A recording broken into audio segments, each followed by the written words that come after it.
झाडावरती ना हे मधमाशीचा पोला दिसला बघा, मस्त त्याच्यावरती मध धरलेला आहे. त्याला मोह सुद्धा म्हणतात आणि हे औषधी सुद्धा आहेत.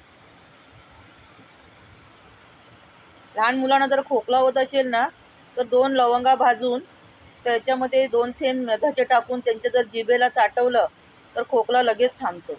औषधी आहे हे बघा, कोकणातलं निसर्गाचं देण.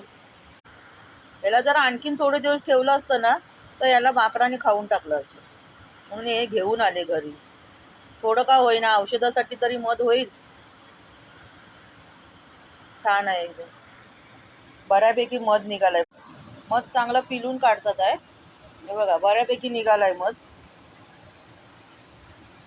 एकदम मस्त ओरिजिनल एकदम प्युअर.